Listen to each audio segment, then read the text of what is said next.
Robin Pod is powered by Budget Tyres Auto Centre. Make them your first and only choice for a vast array of vehicle services. They are a reputable East Hull-based car specialist and dedicated to providing quality services at reasonable prices. And don't forget, they are trusted by the players, club officials and supporters of Hull Kingston Rovers. Find them at 146 Leeds Road and ask them about the exclusive discount they offer Hull Kia Rovers Forever members.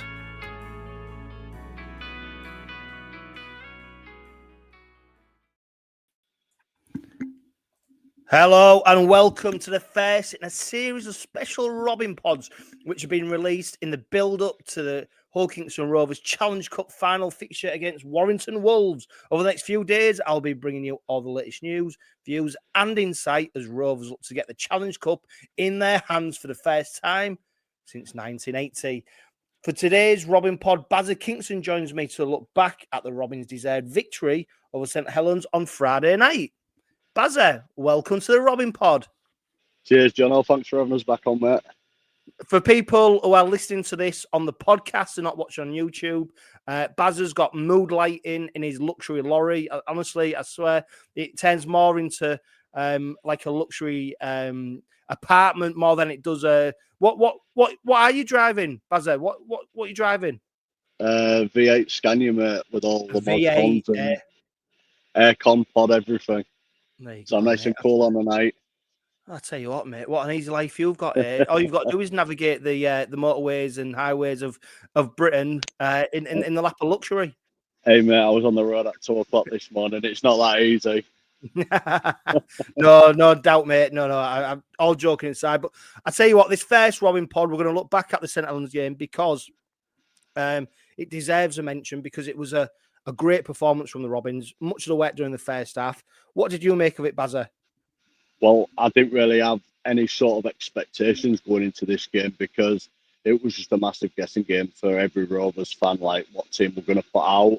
Are we going to be weakened? Is it going to be massive rotation? Saints come into this playing some sparkling rugby. So I didn't have many expectations. I'd have been happy with a win. But I didn't know what was going to happen, and I was very, very surprised with the outcome and the way we performed on Friday night. I think it was the first time in a very long time I woke up on the Saturday morning, and I'm starting to believe now because it was an unbelievable performance, very professional. And to be honest with you, mate, I don't think I've seen Willie Peters that animated since the semi-final at Ellen Road when we beat Wigan with a drop goal. I think that's probably the only time I've seen Willie so animated. So you can see what it means to him. He's trusted his boys to get the job done, and they went above and beyond for me. Well, you already mentioned it there, Bazza, about the team selection, because the big talk leading up to the fixture, wasn't it? And what we covered on last week's Robin Pod is, will Willie Peters rest players? Will we see players missing? Mikey Lewis, for example. We saw Dean Hadley rested, and I think that was probably due to discipline. It might have been injury as well. There's a bit of a combination there, but that was a full strength Rovers team, omitting, of course, the players who were injured like Gildart, McAlorum, Reece Martin. But that was as strongest as we could have gone, really. Yeah, it was. And you look at the starting lineup, it was near enough as strong as what we had, like you just said. But it's the way we rotated the players throughout the game, and that's when you see a coach earn his dollar. And for me, he really earned his dollar on Friday. The way he looked after players, made the right calls at the right times, like taking Batch off at half time, even going as far as, I know it's a bit cheeky, but taking Mini off with like 6-7 minutes to go and not replacing him, just to like protect 𝘂𝗧𝗏. So no, he got it absolutely spot on. I think a lot of lessons have been learned, not just from Willie, but throughout the club from 2023, and we're going into that very buoyant. Yeah, do you know what? It's really interesting. You just made me think of something, because I think when Willie Peters got interviewed in his pre-game press conference last week, and I think he was asked a question about the team selection prior to the Lee Challenge Cup final, and they asked him, obviously, when we rested the players against Wigan, and he said it was like a club decision. It wasn't necessarily, do you know what? That sort of pricked my ears up a little bit to go, you know, that was more than just Willie Peters' decision. It was maybe the club who were saying that. I think this team is being selected by Willie Peters, and of course the coach he's got a group, hasn't he, who select the team, and ultimately he has final say. But do you know what I loved about the team selection was it was aggressive. It was no, we've got the final, but do you know what? We've got 2 points to play for here as well, and also St Helens are they're not the team of what it used to be, but they're coming into the game on the back of 2 decent results. And I like the aggressiveness, and I like the fact that it's quite ballsy to go, do you know what? If we get a player injured, we'll deal with it and we'll move on from it. And I think that's what stood us in good stead. And also, what you can't dismiss as well, I mean, the players who have been injured, they are not necessarily injuries that are due to fitness, those injuries. The conditioning of the side at the moment, you know, the fact that 𝗪𝗏𝗃𝗀𝗃 can go 80 minutes now, and he didn't look gassed at the end. Yeah, he put a massive, but he could have kept going. Now, turning the tables back last season, maybe even the season, there's no chance 𝗪𝗏𝗃𝗀𝗃 would have gone that because he was being spelled deliberately. And I think that's testament to what's going on behind the scenes at the club, the pre-season. And I just really like that lineup. I just thought, do you know what? Yeah, I was in the camp of, no, we don't rest anyone. We go for it. And if we get injuries, we'll deal with it. But I'm pleased Willie Peters went like that. Yeah, so am I. Going on to the 𝗪𝗏𝗃𝗀𝗃, first 2 or 3 rounds, he wasn't really using 𝗪𝗏𝗃𝗀𝗃 that much. We was literally seeing him for 5, 10, 12 minutes, and we weren't seeing the best of 𝗀𝗃𝗃𝗃. But obviously, because of injuries and whatnot, and he's doing more minutes, we really are starting to see the best of 𝗀𝗃𝗃𝗃. But the one thing I noticed in that game, I felt Saints was going out to do some damage on us. I mean, we'll get to it a bit later on, but some of the cheap shots, and I felt as the game was slipping more away from St Helens, they was getting a little bit grubbier, a little bit dirtier, like really trying to do some damage. And what I was proud of is we didn't get drawn into it. We kept really composed and professional, and we just absorbed everything that they threw at us, and we didn't get too carried away. We was calm throughout, and that's what got us over the line. And like the more we went forward, the more Saints seemed to lose their head in that game. And so it's a really good mentality thing, taking over into Wembley to, you know, if someone's going to try and bully us, we'll just sit back, we'll take it, we'll laugh, and then we'll keep going. And I think that's like the mentality they've got. It's phenomenal. Yeah, I think what they are is just really good rugby players. You know, you saw Jack Broadbent. He went in for the first try. Another good try from Robbins. You know, you saw the offload from 𝗪𝗏𝗃𝗀𝗃𝗃. You saw Broadbent going. I mean, Broadbent, he was asked about his versatility, wasn't he? About being nailed down in position. He's just happy to play. He'll play anywhere. And at the moment, he's going to, I mean, don't get me wrong, he's got a big job in the Challenge Cup final. But the fact that he is able to switch between them positions, but not only switch, actually do a great job in whatever role he's playing, is testament to him. And then we see 𝗪𝗂𝗃𝗀𝗃 will course the second try after 10 minutes. As soon as 𝗪𝗂𝗃𝗀𝗃 goes in, I'm straight away going, St Helens are done here. You just could see it. That opening 10 minutes, we just out-muscled them, outclassed them, and it set the benchmark for the rest of the game. And, you know, when you look at the half-time scoreline, St Helens were blown. All the hard work was done. And what Rovers seem to be really good at, Bazza, is condensing their element, like their big plays into 10, 20 minutes where they just blow a team away and then they just sit back and then they're comfortable in defence. And it was another example of that. And the funny thing for me, Bazza, I didn't walk away going, wow, that was the most brilliant performance I've ever seen. No. It was like just the ethos around the team and it's just so professional at the moment. They just get the job done, but they do it to such a great level. I don't think I've ever seen such a perfect combo amongst players, because if you start picking out players one by one, a Sam Luckley, you know, a Jack Broadbent or whatever, these aren't superstars and they're not well beaters. But the way Willie's put them together, even Whitbread and 𝗀𝗃𝗃𝗃, they've come from a relegated side, but the way Willie's put them together and got them all working, they look like superstars, and they're a match for anyone. And that is what we've been missing for a lot of years. I've never seen it at Rovers, but I think going back to what you said about Jack Broadbent, I mean, we sung the praises of Ollie Gilda very well this year. You've got to ask the question, Johno, is Jack Broadbent worth the number 4 shirt next year? Because, well, that's it. He's certainly playing his way into that position, isn't he? Yeah, and obviously he's reliable. And it is reliable. And you know what I like about Broadbent is also he's physically he's quite bit. He's got the 10 pace. He's obviously got a step as well. We saw that in the Challenge Cup semi-final against Catalan at York. How he can step off 1 foot. He's got a bag of tricks, and he's also he fronts up in defence. So it's a great question because Gildart brings something different. Obviously, the partnership with Burgess is so important, but it's a good question to see. And also going forward in terms of 𝗬𝗏, he looks nailed on for that fullback position. Yeah, it is a big selection dilemma. Yellow card for Saints. I mean, there was no question about it, was there? It was just a poorly timed. It wasn't dirty. It was just a poorly timed tackle.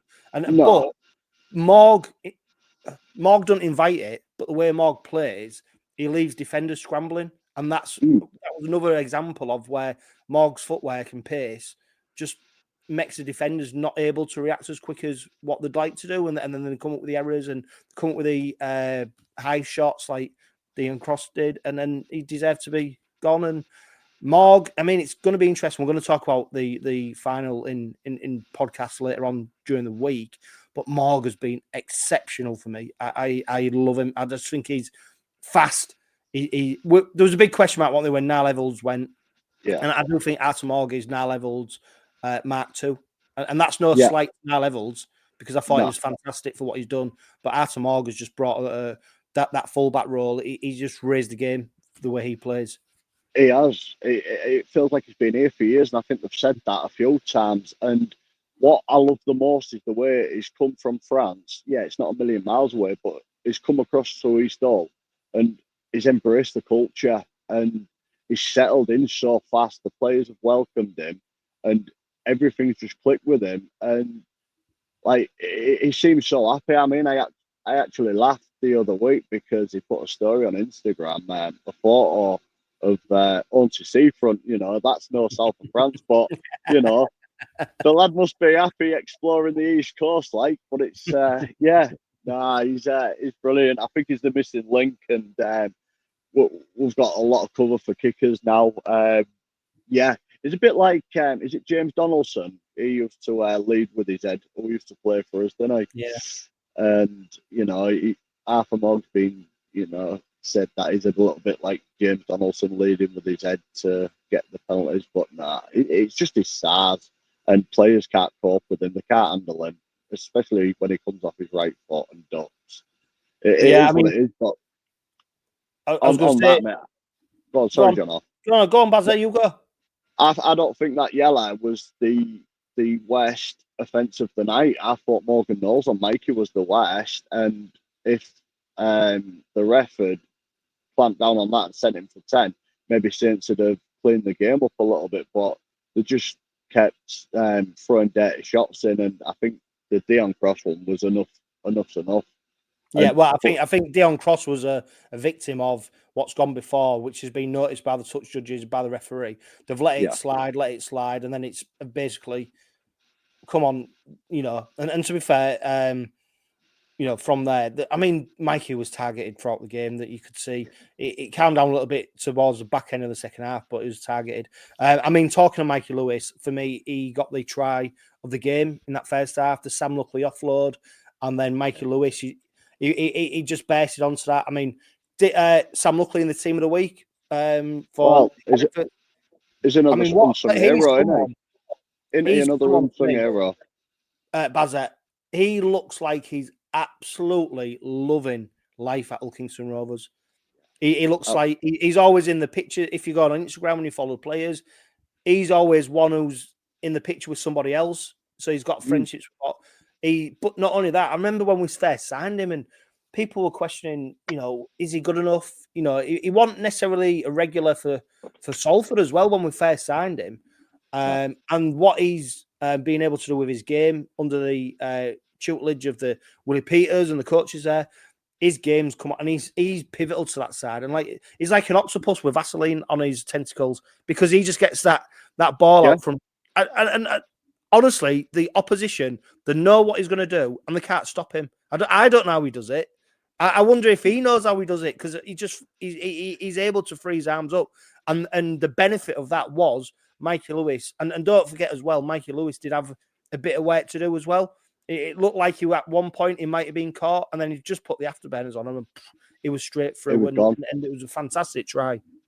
Well, if you look at Sam now, it's a little bit like 𝗀𝗂𝗃, and I know it sounds mental comparing him to Jared, but he's drawing in 3, 4, 5 defenders, and they're desperate for him not to get released his arm to get that offload away.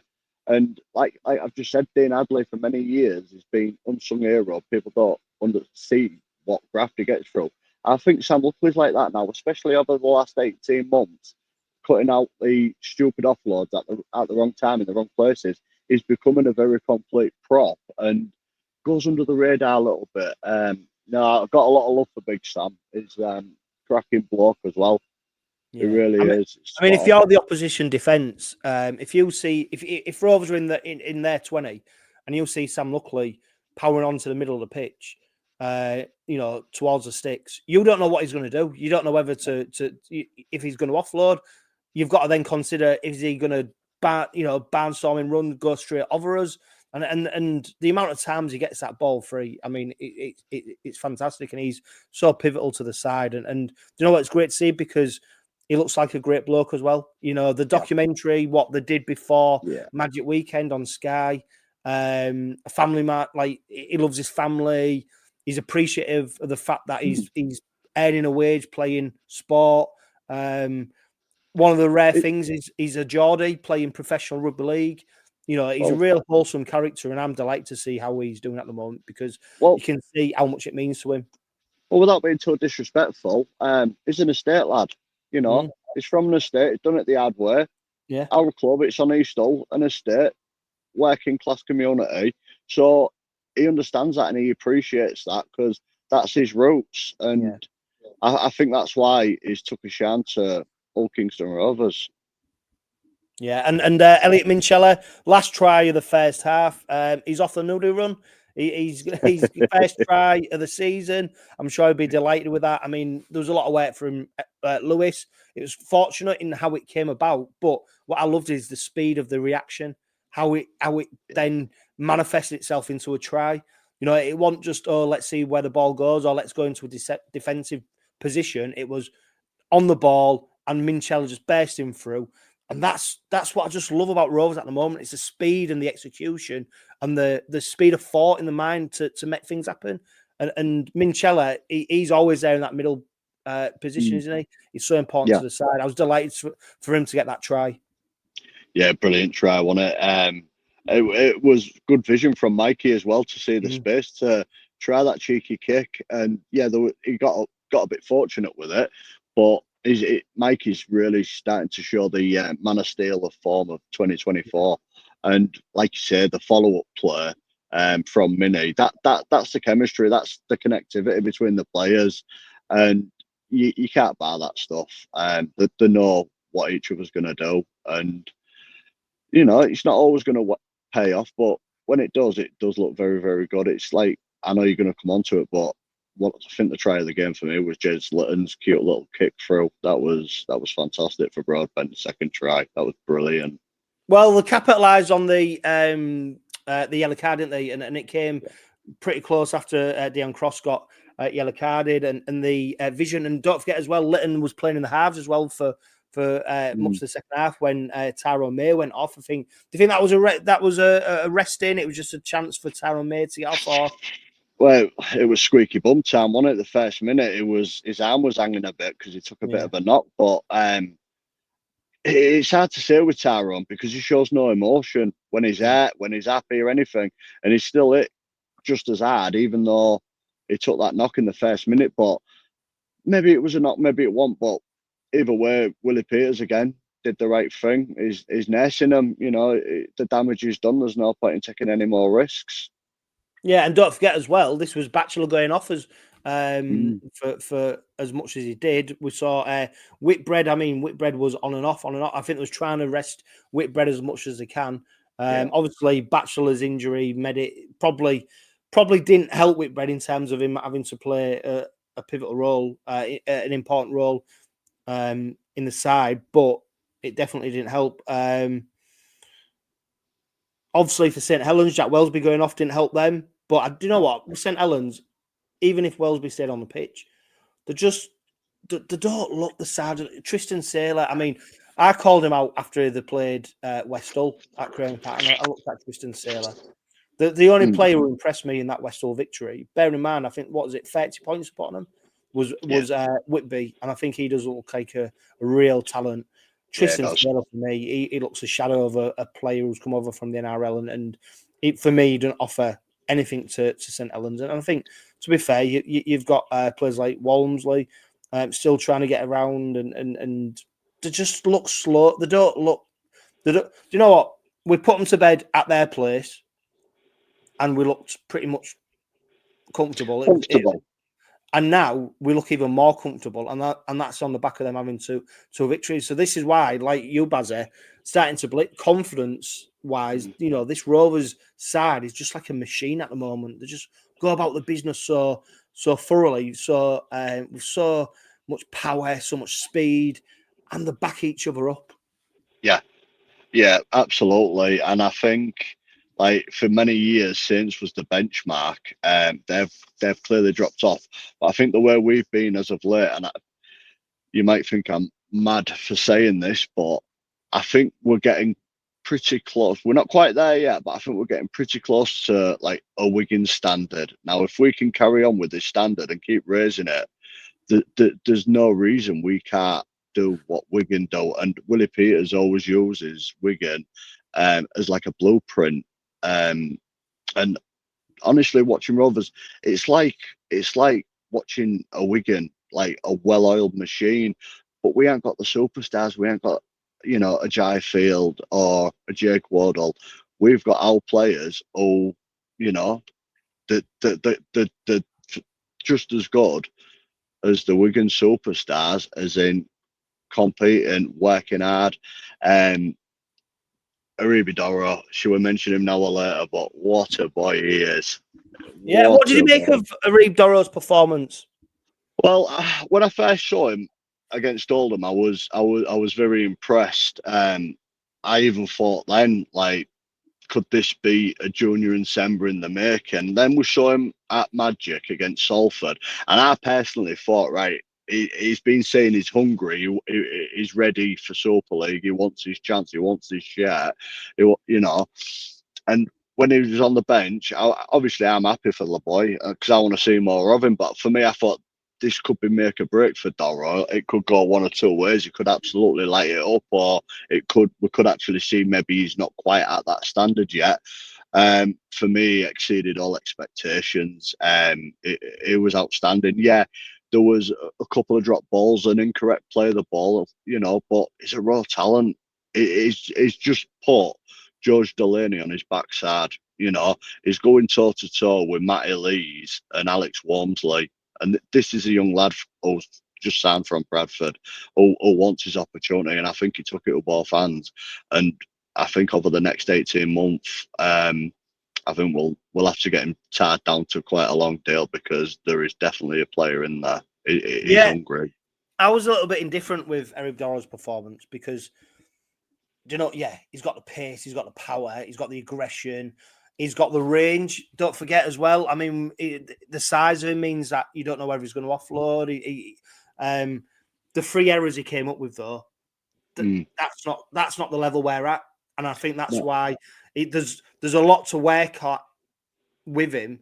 But he's got the raw talent. He's got the raw pace, power, aggression. He's got the range. I need to if he, like you said, if he gets a couple of years under 𝗀𝗧𝗏𝗏𝗏𝗏, where he could be in after that time.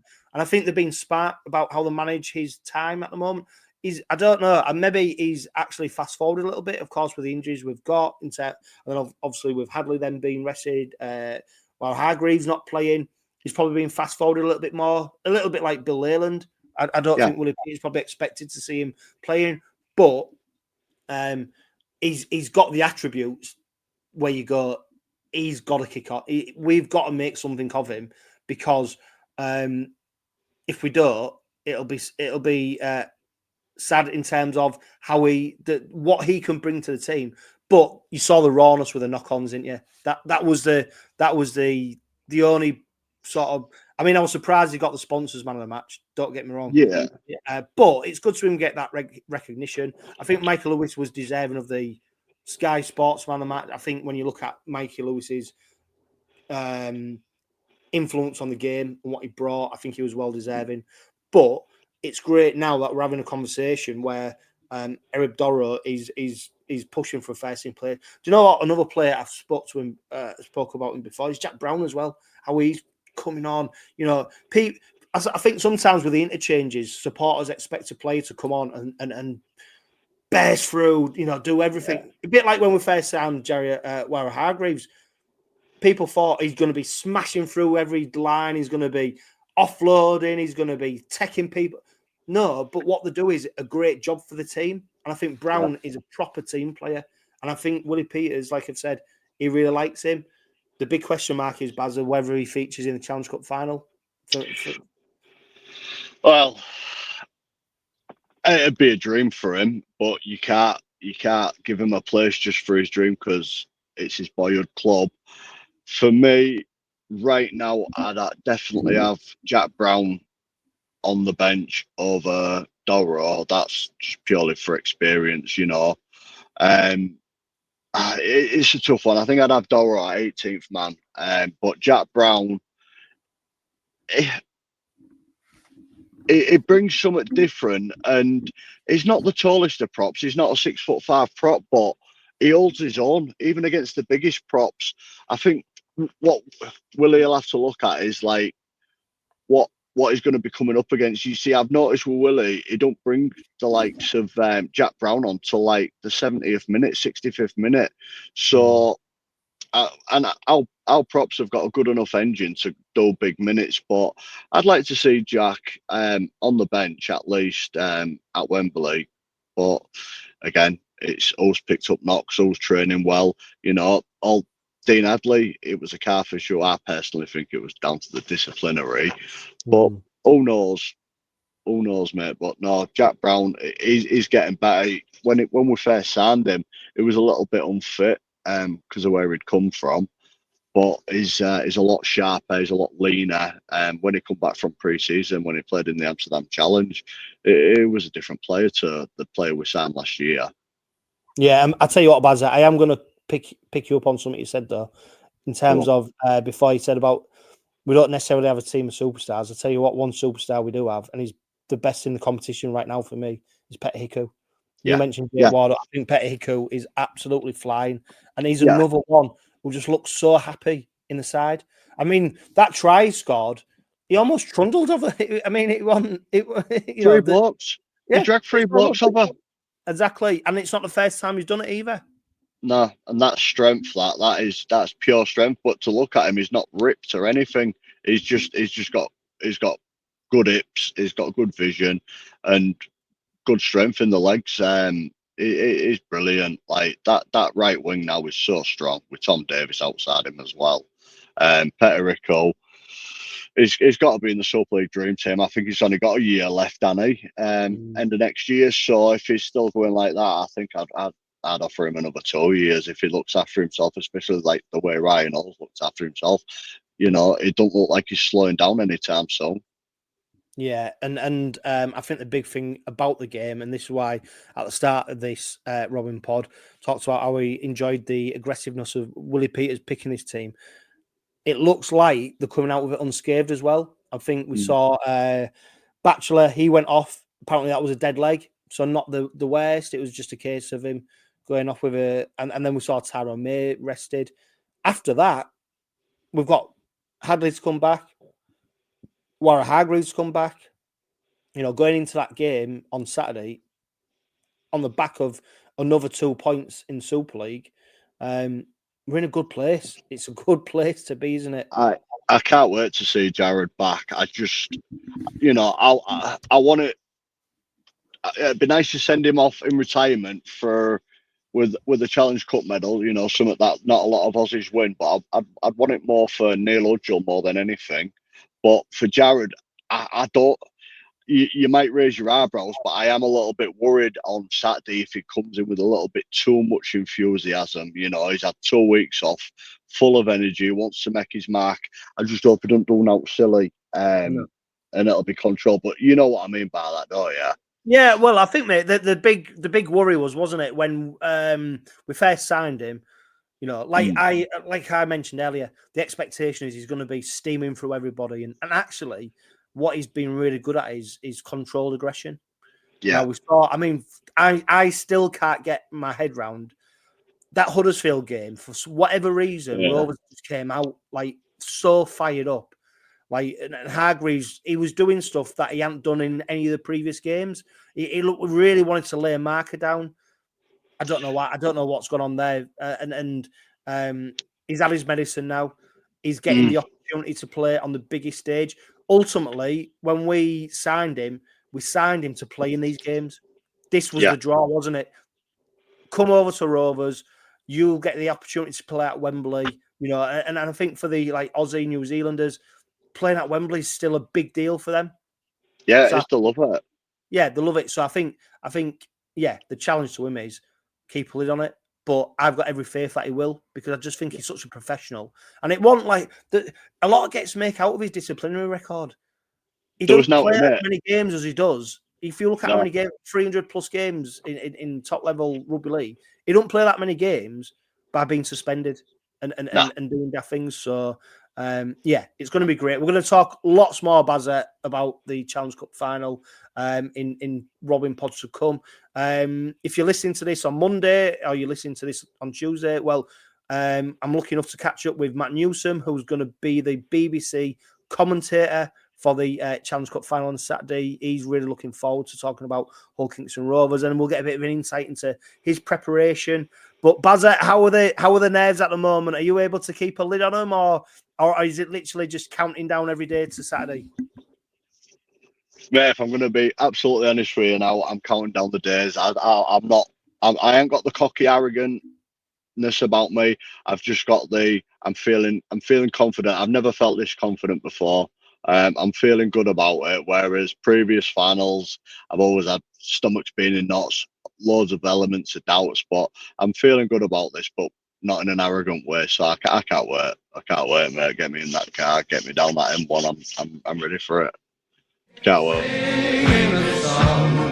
When the red robin comes bob bob bobbing, when the red robin comes bob bob bobbing, when the red robin comes bob bob bobbing along.